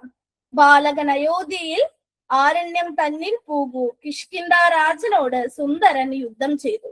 ഈ ഒരു കീവേഡ് പഠിച്ചു വെച്ചോ. 6 കാണ്ഡങ്ങളും ഒരുമിച്ച് നമുക്ക് ഓർക്കാൻ പറ്റും. ബാലകൻ അയോധ്യയിൽ ആരണ്യം തന്നിൽ പൂകൂ. ബാലകൻ അയോധ്യയിൽ ആരണ്യം തന്നിൽ പൂകൂ. കിഷ്കിന്ധാ രാജനോട് സുന്ദരൻ യുദ്ധം ചെയ്തു. ബാലകൻ അയോധ്യയിൽ ബാലകാന്ഡം, അയോധ്യയിൽ അയോധ്യാകാന്ഡം, ആരണ്യം തന്നിൽ പോകൂ ആരണ്യകാന്ഡം, കിഷ്കിന്ധാ രാജനോട് കിഷ്കിന്ധാകാന്ഡം, സുന്ദരൻ യുദ്ധം ചെയ്തു സുന്ദരകാന്ഡം, യുദ്ധകാന്ഡം. ഇപ്പൊ രാമായണത്തിലെ അവസാന കാണ്ഡമായ യുദ്ധകാന്ഡത്തെ അടിസ്ഥാനമാക്കിയിട്ടാണ് ഏത് കൃതി എഴുതിയിട്ടുള്ളത്? രാമചരിതം എഴുതിയിട്ടുള്ളത്. ഓക്കെ, കണ്ടെടുക്കപ്പെട്ടിട്ടുള്ളതിൽ മലയാള ഭാഷയിലെ ആദ്യത്തെ കൃതിയായിട്ട് ഏത് കൃതിയെ? രാമചരിതത്തെ വിലയിരുത്തപ്പെടുന്നു. മറ്റു ചിലരുടെ അഭിപ്രായത്തിൽ, എന്ന് വെച്ചാൽ മറ്റു പണ്ഡിതന്മാരുടെ അഭിപ്രായത്തിൽ തിരുനിഴൽമാലയാണ് ഏറ്റവും ആദ്യത്തെ പ്രാചീനമായ പാട്ടുകൃതി എന്ന് അഭിപ്രായപ്പെടുന്നവരുമുണ്ട്. അപ്പൊ ഇതിന്റെ കാലപ്പഴക്കത്തെ കുറിച്ചിട്ട് പണ്ഡിതന്മാർക്കിടയിൽ വിവിധ അഭിപ്രായങ്ങളുണ്ട്, വിഭിന്ന അഭിപ്രായങ്ങളുണ്ട് എന്ന് സാരം. ക്ലിയർ അല്ലേ? യെസ്. ഇനി ഇങ്ങനെ ഒരു കൃതി ഉണ്ട് എന്നുള്ളത് ആരാണ് കണ്ടെത്തി പ്രസിദ്ധീകരിച്ചത്? ആരാണ് ഇത് ജനശ്രദ്ധയിൽ കൊണ്ടുവന്നത്? ഇമ്പോർട്ടന്റ് അല്ലേ? യെസ്. രാമചരിതം എന്ന കൃതിയെ പണ്ഡിതന്മാർക്ക് പരിചയപ്പെടുത്തുന്ന പ്രഥമ വ്യക്തി ഡോക്ടർ ഹെർമൻ ഗുണ്ടർട്ടാണ്. ഹെർമൻ ഗുണ്ടർട്ട്, ഡോക്ടർ എന്നുള്ളത് വേണ്ട, ഹെർമൻ ഗുണ്ടർട്ടാണ്. ഹർമൻ ഗുണ്ടർത്താണ് ആദ്യമായിട്ട് രാമചരിതത്തെ പണ്ഡിത ശ്രദ്ധയിൽ കൊണ്ടുവരുന്നത്. വ്യാകരണം, നിഘണ്ടു എന്നിവയുടെ രചനയിൽ രാമചരിതം എന്ന കൃതിയെ ഗുണ്ടർത്ത് ശരിക്കും പ്രയോജനപ്പെടുത്തുന്നതായിട്ട് നമുക്ക് കാണാനായിട്ട് സാധിക്കും. രാമചരിതം ഏതെങ്കിലും വിധത്തിൽ ആദ്യമായിട്ട് പ്രസിദ്ധീകരിച്ചതും ആര് തന്നെയാണ്? ഗുണ്ടർത്ത് തന്നെയാണ്. രാമചരിതം പ്രസിദ്ധീകരിച്ചത് ആരാണ്? ഗുണ്ടർത്താണ്. ക്ലിയർ അല്ലേ? പണ്ഡിതന്മാർക്ക് പരിചയപ്പെടുത്തി എന്ന് വെച്ചാൽ ജനശ്രദ്ധയിൽ കൊണ്ടുവന്നത് ഗുണ്ടർത്താണ്. അദ്ദേഹത്തിന്റെ നിഘണ്ടു രചനയിലും വ്യാകരണ രചനയിലും രാമചരിതത്തിലെ ഉദാഹരണങ്ങളും പദങ്ങളും അദ്ദേഹം സ്വീകരിക്കുന്നുണ്ട്. ഓക്കെ അല്ലേ? സ്കൂൾ വിദ്യാർത്ഥികൾക്കായിട്ട് സമാഹരിച്ച പാഠമാല എന്ന പുസ്തകത്തിൽ രാമചരിതത്തിൽ നിന്ന് 5 പാട്ടുകൾ ഗുണ്ടർത്ത് ഉൾപ്പെടുത്തുകയുണ്ടായി. ക്ലിയർ അല്ലേ? യെസ്. ഗുണ്ടർത്തിന്റെ സമകാലികനും സുഹൃത്തുമായ ഗർദ്വേറ്റ് എന്ന് പറയുന്ന പണ്ഡിതന്റെ കൈവശം രാമചരിതത്തിന്റെ ഒരു താലപത്ര മാതൃക ഉണ്ടായിരുന്നു എന്ന് കരുതുന്നു. സം ഓറിയന്റഡ് അല്ല എങ്കിലും നമ്മളൊന്ന് വായിച്ചിരിക്കുക, ഒരു ബേസിക് നോളജ് എന്ന രീതിയിൽ അറിഞ്ഞിരിക്കുക. അപ്പൊ ഇവിടെ നമ്മൾ എന്തൊക്കെ ഇമ്പോർട്ടന്റ് ആയിട്ടുള്ള കാര്യങ്ങളാണ് പറഞ്ഞത്? രാമചരിതത്തെ പണ്ഡിത ശ്രദ്ധയിൽ കൊണ്ടുവന്നതും ഏതെങ്കിലും ഒരു വിധത്തിൽ പാഠമാലയിലൂടെ ആണെങ്കിലും രാമചരിതത്തെ ആദ്യമായിട്ട് പ്രസിദ്ധീകരിച്ചതും ആരാണ്? ഗുണ്ടർത്താണ്. ഗുണ്ടർത്തിന് ശേഷം രാമചരിതത്തെ ഗൗരവമായി പഠിച്ച പണ്ഡിതൻ ആരാണ്? ഉള്ളൂരാണ്. കേരള ചരിത്രം എഴുതിയ ഉള്ളൂർ, മലയാളത്തിന്റെ പ്രേമോപനിഷത്ത് എഴുതിയ, പ്രേമസംഗീതം രചിച്ച ഉള്ളൂരാണ് ഗുണ്ടർത്തിന് ശേഷം രാമചരിതത്തെ ഗൗരവമായിട്ട് പഠിക്കുന്ന പണ്ഡിതൻ. രാമചരിതം പൂർണ്ണമായി വ്യാഖ്യാനിച്ച പണ്ഡിതൻ എന്ന നിലയിലെ ആരാണ് പ്രസിദ്ധനായിട്ടുള്ളത്? PV കൃഷ്ണൻ നായർ. അപ്പോ പോയിന്റുകളിൽ ഒരു വ്യക്തത വേണം. രാമചരിതം പണ്ഡിത ശ്രദ്ധയിൽ കൊണ്ടുവന്നതും ആദ്യമായി പ്രസിദ്ധീകരിച്ചതും ഗുണ്ടർത്താണ്. ഗുണ്ടർത്തിന് ശേഷം അതിനെക്കുറിച്ച് ആധികാരികമായി പഠിക്കുന്നത് ഉള്ളൂരാണ്. രാമചരിതം പൂർണ്ണമായി വ്യാഖ്യാനിക്കുന്നത്, രാമചരിതം എന്നുള്ള കൃതി പൂർണ്ണമായിട്ട് വ്യാഖ്യാനിച്ച പണ്ഡിതൻ ആരാണ്? Professor PV Krishnan Nair. ഈ പോയിന്റ് നോട്ട് ചെയ്ത് വെക്കുക, പലപ്പോഴും പരീക്ഷയ്ക്ക് ചോദിച്ചിട്ടുണ്ട്. രാമചരിതം പൂർണ്ണമായി വ്യാഖ്യാനിച്ച പണ്ഡിതൻ ആരാണ്? PV കൃഷ്ണൻ നായരാണ്. രാമചരിതം പൂർണ്ണമായിട്ട് വ്യാഖ്യാനിക്കുന്ന പണ്ഡിതൻ PV കൃഷ്ണൻ നായരാണ്. ഇനി ഇളംകുളം കുഞ്ഞൻപിള്ള, പ്രൊഫസർ ഇളംകുളം കുഞ്ഞൻപിള്ള രാമചരിതത്തിന്റെ 156 പഠനങ്ങൾ വ്യാഖ്യാനം തയ്യാറാക്കിയിട്ടുണ്ട്. ഇളംകുളം കുഞ്ഞൻപിള്ള രാമചരിതത്തിന്റെ 156 പഠനങ്ങൾക്ക് വ്യാഖ്യാനം തയ്യാറാക്കിയിട്ടുണ്ട്. ക്ലിയർ അല്ലേ? രാമചരിതത്തിന്റെ 156 പഠനങ്ങൾക്ക് ഇളംകുളം വ്യാഖ്യാനം തയ്യാറാക്കിയിട്ടുണ്ട്. ഓക്കെ. പ്രാചീന മലയാള മാതൃകകൾ എന്നുള്ള ഉള്ളൂരിന്റെ കൃതി 1917 ഉള്ളൂർ എഴുതിയ കൃതിയാണ് പ്രാചീന മലയാള മാതൃകകള്. അതിൽ രാമചരിതത്തിന്റെ ആദ്യത്തെ 30 പഠനവും ഓക്കെ, അതുപോലെ തന്നെ മദ്രാസ് സർവകലാശാല 1925 പ്രസിദ്ധീകരിച്ച selection in Malayalam poetry volume 1 part 2 ആദ്യത്തെ 82 പഠനവും പ്രസിദ്ധീകരിച്ചു വന്നിട്ടുണ്ട്. ഓക്കെ അല്ലേ? അപ്പൊ നമ്മളിവിടെ ശ്രദ്ധിക്കേണ്ട കാര്യങ്ങൾ എന്തൊക്കെയാണ്? ഗുണ്ടർത്താണ് ആദ്യം കൊണ്ടുവന്നത്, ജനശ്രദ്ധയിൽ കൊണ്ടുവന്നതും ആദ്യമായിട്ട് പ്രസിദ്ധീകരിച്ചതും ഗുണ്ടർത്താണ്. ഗുണ്ടർത്തിന് ശേഷം രാമചരിതം പൂർണ്ണമായിട്ട് അതിനെക്കുറിച്ച് പഠിച്ച ഒരാള് മഹാകവി ഉള്ളൂരാണ്. പൂർണ്ണമായിട്ട് വ്യാഖ്യാനിക്കുന്നത്, ആദ്യമായിട്ട് രാമചരിതം പൂർണ്ണമായിട്ട് വ്യാഖ്യാനിക്കുന്നത് PV കൃഷ്ണൻ നായരാണ്. ഇളംകുളം കുഞ്ഞൻപിള്ള രാമചരിതത്തിന്റെ 156 പഠനങ്ങൾ വ്യാഖ്യാനിച്ചിട്ടുണ്ട്. പ്രാചീന മലയാള മാതൃകകൾ എന്നുള്ള ഉള്ളൂരിന്റെ കൃതിയിലെ രാമചരിതത്തിന്റെ ആദ്യത്തെ 30 പഠനങ്ങൾ 30 അധ്യായങ്ങൾ പ്രസിദ്ധീകരിച്ചിട്ടുണ്ട്. ഓക്കെ അല്ലേ? അപ്പൊ രാമചരിതം പൂർണ്ണമായി വ്യാഖ്യാനിക്കുന്നത് PV കൃഷ്ണൻ നായരാണ്. രാമചരിതം പൂർണ്ണമായി പ്രസിദ്ധീകരിക്കുന്നു, രാമചരിതം എന്നുള്ള കൃതി പൂർണ്ണമായി പ്രസിദ്ധീകരിക്കുന്നത് 1932 ഓക്കെ ആണോ? രാമചരിതം എന്നുള്ള കൃതി പൂർണ്ണമായിട്ട് പ്രസിദ്ധീകരിക്കുന്നത് 1932 ആരാണ് പ്രസിദ്ധീകരിച്ചത്? സാംബശിവ ശാസ്ത്രികളാണ് പ്രസിദ്ധീകരിച്ചത്.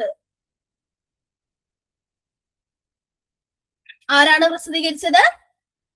സാംബശിവ ശാസ്ത്രികളാണ് ആദ്യമായിട്ട് പ്രസിദ്ധീകരിക്കുന്നത്. ഓക്കെ ആണല്ലോ? രാമചരിതത്തെ കുറിച്ചിട്ടുള്ള ബേസിക് ആയിട്ടുള്ള കാര്യങ്ങൾ, എങ്ങനെയാണ് ഈ കൃതി ജനശ്രദ്ധയിലേക്ക് എത്തിയത്, ആരൊക്കെ ഇതിന് വ്യാഖ്യാനം തയ്യാറാക്കിയിട്ടുണ്ട്, ആരൊക്കെ ഇത് പ്രസിദ്ധീകരിച്ചിട്ടുണ്ട് തുടങ്ങിയ ഏറ്റവും ബേസിക് ആയിട്ടുള്ള ഡീറ്റെയിൽസ് നമ്മൾ പഠിച്ചു. ഇനി രാമചരിതം എന്നുള്ള കൃതിയുടെ ഉള്ളടക്കത്തിലേക്ക് നമ്മൾ കടക്കുകയാണ്. ഗ്രന്ഥസ്വരൂപം നമ്മൾ പറഞ്ഞു, വാത്മീകി രാമായണത്തെ ഉപജീവിച്ചിട്ടാണ് രാമചരിതം എഴുതിയിരിക്കുന്നത്. രാമായണത്തിലെ യുദ്ധകാന്ഡത്തെ അടിസ്ഥാനമാക്കിക്കൊണ്ടാണ് ഇതിന്റെ ഇതിവൃത്തം മെനഞ്ഞെടുത്തിരിക്കുന്നത്. വാത്മീകി രാമായണത്തിലെ യുദ്ധകാന്ഡമാണ് രാമചരിതത്തിലെ പ്രധാന പ്രതിപാദ്യം. രാമചരിതം മുഴുവനായിട്ട് പ്രസിദ്ധീകരിക്കുന്നത് ആരാണ്? സാംബശിവശാസ്ത്രികളാണ്. നമ്മൾ പറഞ്ഞു ഇല്ലേ, 1932 കെ സാംബശിവശാസ്ത്രികൾ തിരുവനന്തപുരം ഹസ്തലിഖിത ഗ്രന്ഥാലയത്തിലൂടെ പ്രസിദ്ധീകരിച്ച രാമചരിതത്തിൽ 164 പടലം അഥവാ വിരുത്തമുണ്ട്. അപ്പോ രാമചരിതത്തിൽ എത്ര പടലങ്ങളുണ്ട്, എത്ര അധ്യായങ്ങളുണ്ട്? 164 പടലങ്ങളുണ്ട്. എത്ര പാട്ടുകളുണ്ട്? 1814 പാട്ടുകളുണ്ട്. ഈ നമ്പർ ചോദിച്ചിട്ടുണ്ട്. 2024 നടന്ന പാർട്ട് ടൈം HSA മലയാളത്തിൽ ഈ ക്വസ്റ്റ്യൻ ഇതുപോലെ വന്നിട്ടുണ്ട്. രാമചരിതത്തിൽ എന്ന് തന്നിട്ട് 164 പടലം, 1814 പാട്ട്, 1841 പാട്ട്, 146 പടലം, ഇങ്ങനെയൊക്കെ ഓപ്ഷൻ തെറ്റി തരും. ഈ നമ്പർ കാണുമ്പോൾ നമ്മളൊന്ന് പകയ്ക്കും. പഠിച്ചിട്ടുള്ളവർക്ക് ഈ നമ്പർ അറിയായിരിക്കും. ഒന്നും കൂടി സ്ട്രെസ് ചെയ്ത് ചോദിച്ചാൽ കൺഫ്യൂഷൻ ആവും. സോ നോട്ട് ചെയ്ത് വെക്കുക. രാമചരിതത്തിൽ 164 പടലങ്ങളുണ്ട്, 1814 പാട്ടുകളുണ്ട്. രാമചരിതം ആദ്യമായി പ്രസിദ്ധീകരിക്കുന്നത് സാംബശിവശാസ്ത്രികളാണ്. 1932 ഓക്കെ. അപ്പൊ രാമായണത്തിലെ യുദ്ധകാന്ഡമാണ് രാമചരിതത്തിലെ പ്രതിപാദ്യം എന്ന് നമ്മൾ പറഞ്ഞു. അതുകൊണ്ട് തന്നെ യുദ്ധവർണ്ണനയ്ക്കാണ് കവി പ്രാധാന്യം നൽകിയിട്ടുള്ളത് എന്ന് നമുക്ക് മനസ്സിലാക്കാം. യുദ്ധവർണ്ണനയ്ക്കാണ് കവി പ്രാധാന്യം നൽകിയിട്ടുള്ളത്. ഓക്കെ അല്ലേ? 100-ാം പടലത്തിലാണ് രാവണവധം വരുന്നത്. 100-ാം പടലത്തിലാണ് രാവണവധം വരുന്നത്. പിന്നീടുള്ള 64 പടലങ്ങളിൽ വിസ്തരിച്ചുള്ള വർണ്ണനകൾ യുദ്ധത്തെയും മണ്ഡോദരി വിലാപത്തെയും സീതയുടെ അഗ്നിപ്രവേശത്തെയും മറ്റും സംബന്ധിക്കുന്നതാണ്. ഓക്കെ അല്ലേ? അതൊന്നും അധികം അങ്ങനെ ചോദിക്കാറില്ല. ഒരു ബേസിക് ആയിട്ട് കൃതിയുടെ ഗ്രന്ഥസ്വരൂപം പഠിക്കുന്നതായതുകൊണ്ട് ബേസിക് ആയിട്ട് പറഞ്ഞു എന്ന് മാത്രം. 164 പടലങ്ങളുണ്ട് എന്നും 1814 പാട്ടുകളുണ്ട് എന്നും പഠിച്ചു വെക്കുക. യുദ്ധവർണ്ണനയ്ക്കാണ് പ്രാധാന്യം നൽകുന്നത് എന്നും പഠിക്കുക. ഓക്കെ. അപ്പൊ യുദ്ധകാന്ഡത്തെ കുറിച്ചിട്ടാണ് പഠിക്കുന്നത്. അല്ല, കാവ്യത്തിൽ പറയുന്നത് യുദ്ധകാന്ഡം അവസാനത്തെ കാണ്ഡം, 6-ാമത്തെ കാണ്ഡമാണ്. ബാക്കിയുള്ള 5 കാണ്ഡം പറയാണ്ട് ഈ കൃതിയിലേക്ക് വരാൻ പറ്റുമോ? ഈ കാണ്ഡത്തിലേക്ക് വരാൻ പറ്റുമോ? ഇല്ല. അതുകൊണ്ട് തന്നെ യുദ്ധകാന്ഡത്തിന് മുമ്പുള്ള കാണ്ഡങ്ങളിലെ കഥകൾ വളരെ സംക്ഷിപ്തമായിട്ട് രാമചരിതത്തിൽ പരാമർശിച്ചു പോകുന്നുമുണ്ട്. ഓക്കെ. രാമചരിതത്തിലെ രസം ഏത്? വീരരസമാണ്. ഓക്കെ അല്ലേ? വീരരസമാണ് രാമചരിതത്തിലെ അങ്കിയായ രസമെങ്കിലും മറ്റ് രസങ്ങൾക്കും പ്രാധാന്യമുണ്ട് എന്ന് നമുക്ക് മനസ്സിലാക്കാം. വീരരസമാണ് രാമചരിതത്തിന്റെ അങ്കിയായ രസം, വീരരസം. ഓക്കെ അല്ലേ? യെസ്. രാമചരിതത്തിന്റെ ചില കയ്യെഴുത്തു പ്രതികളിൽ കുണ്ഡലം എന്നുള്ളൊരു ഭാഗം കാണാം. കുണ്ഡലം എന്താണ്? കുണ്ഡലം എന്ന് പറയുന്നത് കുണ്ഡലം ഒരു അടയാളമാണ്, ഒരു സൈനാണ്. ഒരു അധ്യായം അവസാനിച്ചു എന്ന ഭാഗം എത്തുമ്പോൾ അവിടെ ഇടുന്ന ഒരു സൈനാണ്, അല്ലെങ്കിൽ ഒരു ചിഹ്നമാണ് കുണ്ഡലം എന്നുള്ളത്. ഓരോ ഭാഗവും അവസാനിക്കുമ്പോൾ ഇടുന്ന അടയാളമാണ് കുണ്ഡലം. കുണ്ഡലം ഏത് കൃതിയുമായി ബന്ധപ്പെട്ടിരിക്കുന്നു? രാമചരിതവുമായിട്ട് ബന്ധപ്പെട്ടിരിക്കുന്നു. ക്ലിയർ അല്ലേ? കുണ്ഡലം, വീരരസം, യുദ്ധകാന്ഡം. ഇനി ഇഗലിൽ വെന്തി വിളയും എന്ന ഫലശ്രുതി കാണുന്ന പ്രാചീന കാവ്യം ഏത്? പാട്ടുകാവ്യം ഏത്? ചോദ്യം വന്നിട്ടുണ്ട്. ഇഗലിൽ വെന്തി വിളയും എന്ന് വെച്ചാൽ യുദ്ധത്തിൽ വിജയം കാണും എന്ന ഫലശ്രുതി കാണുന്ന കൃതി ഏതാണ്? രാമചരിതമാണ്. ഇഗലിൽ വെന്തി വിളയും എന്ന ഫലശ്രുതി കാണുന്ന കൃതിയാണ് രാമചരിതം. ഇഗൽ എന്നുള്ള പദത്തിന്റെ അർത്ഥം എന്താണ്? യുദ്ധം. ഇഗൽ എന്നുള്ള പദത്തിന്റെ അർത്ഥം എന്താണ്? യുദ്ധം എന്നാണ്. രാമചരിതം. ഓക്കെ അല്ലേ? രാമചരിതത്തിന്റെ ഉള്ളടക്കം എന്താണ് കവി ഉദ്ദേശിക്കുന്നത്, ശ്രീരാമൻ എന്നുള്ള കവി ഉദ്ദേശിക്കുന്നത് എന്നതിനെ കുറിക്കുന്ന രാമചരിതത്തിലെ തന്നെ ഒരു ഭാഗമാണ് ഊഴിയിൽ ചെറിയവർക്കറിയുമാറ് ഈ രാമചരിതത്തിൽ ഒരു തെല്ലേ. ആർക്ക് വേണ്ടിയിട്ടാണ് രാമചരിതം സമർപ്പിച്ചിരിക്കുന്നത്? ത്രൈവർണികരിൽ പെടാത്ത സാമാന്യ ജനങ്ങളെ, അവരെയാണ് ഊഴിയിൽ ചെറിയവർ എന്ന് പറയുന്നത്. ഓക്കെ. രാമചരിതം. ഊഴിയിൽ ചെറിയവർക്കറിയുവാനൊരു ചെയ്വേൻ എന്ന് പറയുന്ന കൃതി ഏതാണ്? രാമചരിതമാണ്. ഇവിടെ ഊഴിയിൽ ചെറിയവർ എന്ന് ഉദ്ദേശിക്കുന്നത് ആരെയാണ്? ത്രൈവർണികരിൽ പെടാത്ത സാമാന്യ ജനങ്ങളെയാണ് ഇവിടെ ഉദ്ദേശിച്ചിരിക്കുന്നത്. ക്ലിയർ ആണല്ലോ? രാമചരിതത്തിന്റെ ഉള്ളടക്കം എക്സാം ഓറിയന്റഡ് ആയിട്ട് ഇമ്പോർട്ടന്റ് ആയിട്ടുള്ള കാര്യങ്ങളാണ് പറഞ്ഞു പോകുന്നത്. കൃത്യമായിട്ട് നോട്ട് ചെയ്യുക. ഓക്കെ. ഊഴിയിൽ ചെറിയവക്കറിയുമാറ് ഈ രാമചരിതത്തിൽ ഒരു തെല്ലേ എന്ന് തുടങ്ങുന്നത്, അല്ലെങ്കിൽ ഊഴിയിൽ ചെറിയവക്കറിയുവാൻ ഒരു ചെയ്വേ എന്നൊക്കെയുള്ള പരാമർശം കാണുന്ന കൃതി ഏതാണ്? രാമചരിതമാണ്. അപ്പൊ ഗ്രന്ഥസ്വരൂപം നോക്കി ഉള്ളടക്കത്തിലേക്ക് ഡീറ്റെയിൽ ആയിട്ട് നമ്മൾ കാണുകയാണ്. ലീലാതിലക ലക്ഷണ പ്രകാരം ദ്രമിഡ സംഘാതാക്ഷര നിബന്ധം എതുകമോന വൃത്ത വിശേഷയുക്തം പാട്ട് എന്നുള്ള ലക്ഷണപ്രകാരം പാട്ട് സാഹിത്യത്തിന്റെ ഏറ്റവും നല്ല ഉദാഹരണമാണ് രാമചരിതം. എതുകയും മോനയും കണിശമായിട്ട് രാമചരിതത്തിലെ പാലിക്കുന്നുണ്ട് എന്ന് കാണാം. ചിലയിടങ്ങളിലെ അന്താതിപ്രാസവും എതുകയും മോനും മാത്രമല്ല അന്താതിപ്രാസവും കാണാനായിട്ട് സാധിക്കും. 1814 പാട്ടുകളാണുള്ളത്. 164 പടലങ്ങളാണുള്ളത്. ഓരോ പടലങ്ങളിലും 11-ലധികം പാട്ടുകൾ കാണാനായിട്ട് സാധിക്കാറുണ്ട്. 12 വീതം പാട്ടുകളുള്ള പടലങ്ങളും ഉണ്ട്. ഓക്കെ അല്ലേ? ക്ലിയർ അല്ലേ? ഇനി ഉള്ളൂരിന്റെ ഒരു സ്റ്റേറ്റ്മെന്റ്, ഇതുമായിട്ട് കണക്ട് ചെയ്യുന്ന ഉള്ളൂരിന്റെ ഒരു സ്റ്റേറ്റ്മെന്റ് നമുക്ക് നോക്കാം. ഓരോ പരിച്ഛേദത്തിലും 11 പാട്ടുകൾ വീതം ഉൾപ്പെടുത്തുക എന്നുള്ളത് ചില നായന്മാരുടെയും ആഴ്വാന്മാരുടെയും ശൈലിയുടെ അനുകരണമാണ് എന്ന് പറഞ്ഞത് ആരാണ് പറഞ്ഞത്? ആരാണ് ഇത്തരത്തിലുള്ള കാര്യങ്ങൾ ഈ ഒരു അഭിപ്രായം പറഞ്ഞിട്ടുള്ളത്? ഈ ഒരു അഭിപ്രായം പറഞ്ഞത് ഉള്ളൂരാണ് ഈ ഒരു അഭിപ്രായം പറഞ്ഞിട്ടുള്ളത്. ഓരോ പരിച്ഛേദത്തിലും 11 പാട്ടുകൾ വീതം ഉൾപ്പെടുത്തുക എന്നുള്ളത് ചില നായന്മാരുടെയും ആഴ്വാന്മാരുടെയും ശൈലിയുടെ അനുകരണമാണ് എന്ന് ഉള്ളൂർ പറയുന്നു. ഉള്ളൂർ. ഓക്കെ, ചോദിക്കാം. യുദ്ധകാന്ഡമാണ് രാമചരിതത്തിലെ പ്രതിപാദ്യം നമ്മൾ പറഞ്ഞു. Okay, yes. ഇനി രാമചരിതത്തിൽ കമ്പരുടെയും കമ്പരാമായണം എഴുതിയ കമ്പരുടെയും വാത്മീകിയുടെയും സ്വാധീനം പ്രകടമാണ്. അധ്യാത്മരാമായണത്തിന്റെ സ്വാധീനത്തെ കുറിച്ചിട്ട്, എഴുത്തച്ഛന്റെ അധ്യാത്മരാമായണത്തിന്റെ സ്വാധീനത്തെ കുറിച്ചിട്ട് ഭിന്നാഭിപ്രായങ്ങളൊക്കെ നിലനിൽക്കുന്നുണ്ട്. എങ്കിലും കമ്പരാമായണം എഴുതിയ കമ്പരുടെയും വാത്മീകിയുടെയും സ്വാധീനം നമുക്ക് രാമചരിതത്തിൽ കാണാനായിട്ട് സാധിക്കും.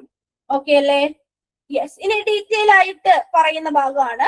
അതിൽ നമ്മൾ എക്സാം ഓറിയന്റഡ് ആയിട്ട് നോക്കേണ്ടത് രാമചരിതത്തിലെ സംക്ഷിപ്ത ഭാഗം ഏത്, അല്ലെങ്കിൽ രാമചരിതത്തിൽ പ്രക്ഷിപ്തമായിട്ട് കരുതപ്പെടുന്ന ഭാഗം ഏത്? ഭരതനും ഹനുമാനും തമ്മിലുള്ള സംവാദം, ഭരത ഹനുമത് സംവാദം, അതാണ് എന്ത് രാമചരിതത്തിലെ പ്രക്ഷിപ്തമായിട്ടുള്ള ഭാഗം ആയിട്ട് കാണുന്നത്. ഹനുമാൻ ഭരതനോട് പറയുന്ന രാമായണ ഭാഗം. ഇത് ചോദിച്ചിട്ടുണ്ട് പഴയ കാല ക്വസ്റ്റ്യൻ പേപ്പറിലെ ഒരു ചോദ്യമാണ്. ഇപ്പൊ അങ്ങനെ നമ്മൾ കാണാറില്ല, എങ്കിലും നിങ്ങളൊന്ന് നോട്ട് ചെയ്തോളൂ. ഓക്കെ, ക്ലിയർ അല്ലേ? രാമചരിതം. ഇനി എക്സാം ഓറിയന്റഡ് ആയിട്ടുള്ള ഭാഗങ്ങളിലേക്ക്, ഡീപ്പായിട്ടുള്ള ഏരിയകളിലേക്ക് കടക്കുകയാണ്. രാമചരിതത്തിന്റെ കവി ആര്, കാലമേത്, ദേശമേത്, ഇതിനെ കുറിച്ചിട്ടുള്ള പണ്ഡിത അഭിപ്രായങ്ങളാണ് നോക്കുന്നത്. രാമചരിതം കവി, കാലം, ദേശം. രാമചരിത കർത്താവ് ഒരു ചീരാമ കവിയാണെന്ന് ഗ്രന്ഥാവസാനത്തിൽ സൂചിപ്പിക്കുന്നുണ്ട്.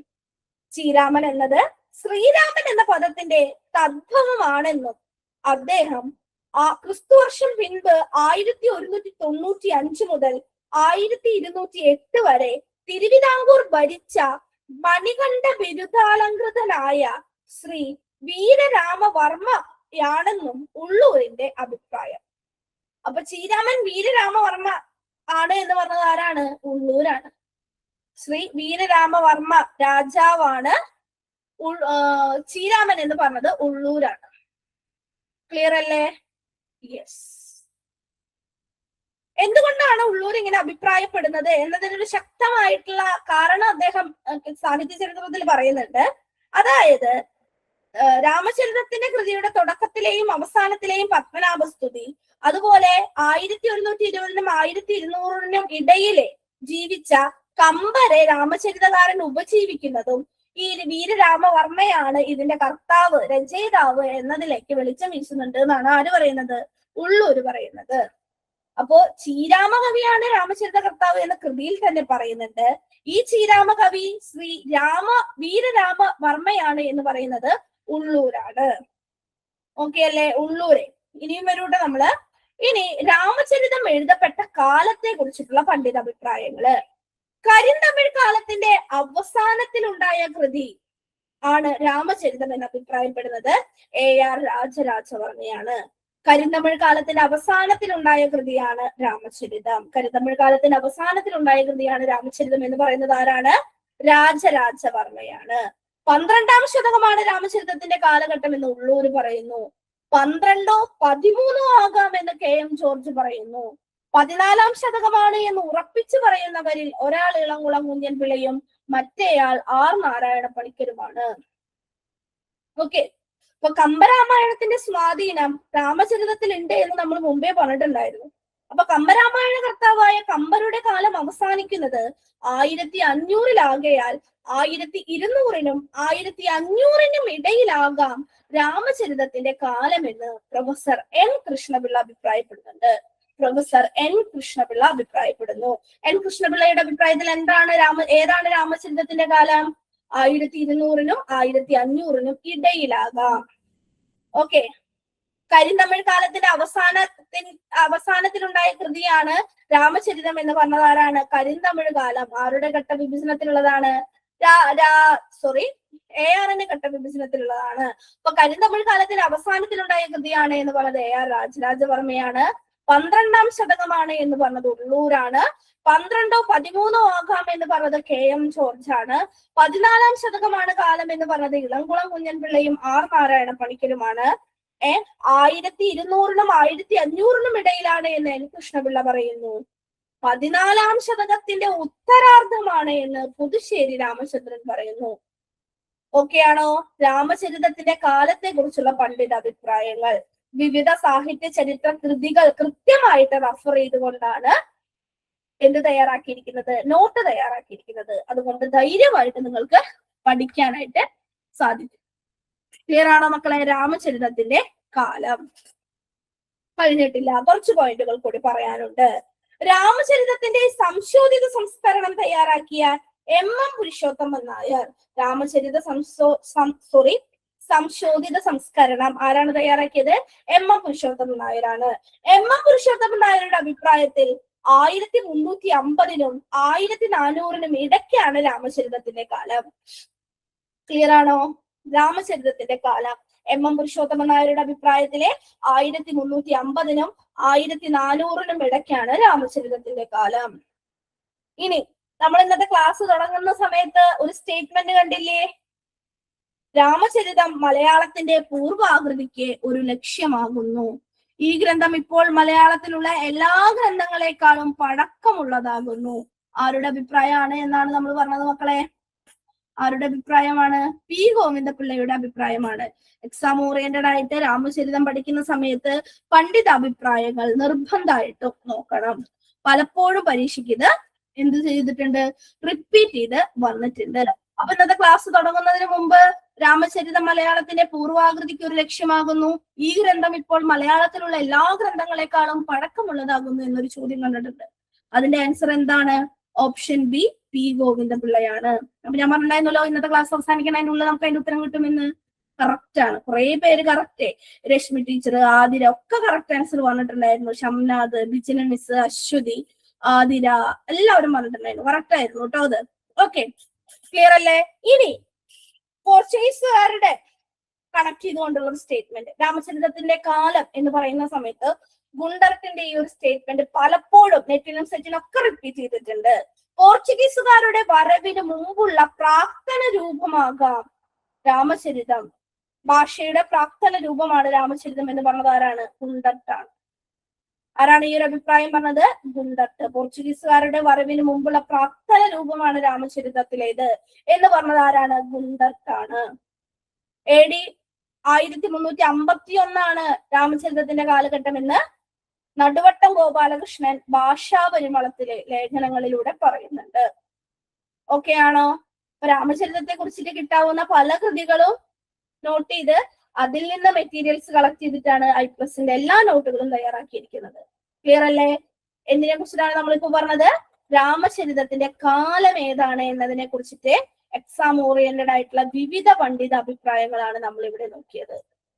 ക്ലിയർ ആണോ മക്കളെ? യെസ്. അപ്പൊ രാമചരിതത്തെ കുറിച്ചിട്ടുള്ള എന്തൊക്കെ കാര്യങ്ങൾ ഇന്നത്തെ ക്ലാസ്സിൽ നമ്മൾ എന്തൊക്കെ കാര്യങ്ങൾ പഠിച്ചു ഒന്ന് നോക്കി നോക്കിയേ. മുമ്പ് നിങ്ങൾ എഴുതി വെച്ച നോട്ട് ഉണ്ടെച്ചിങ്ങേ.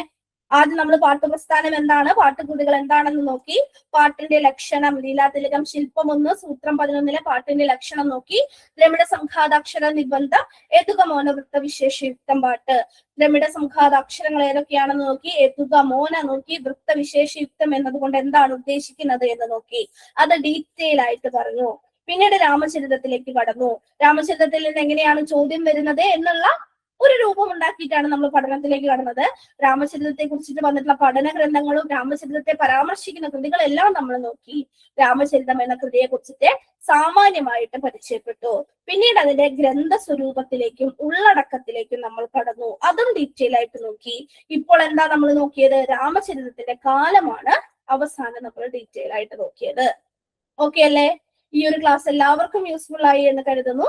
Thank you learners. ക്ലാസ്സിനെ കുറിച്ചുള്ള അഭിപ്രായങ്ങൾ കമന്റ് ചെയ്യാനായിട്ട് മറക്കരുത്. ഇതിന്റെ രണ്ടാമത്തെ പാർട്ടുമായിട്ട് ശനിയാഴ്ച നമ്മൾ വീണ്ടും വരുന്നതായിരിക്കും. Okay, by.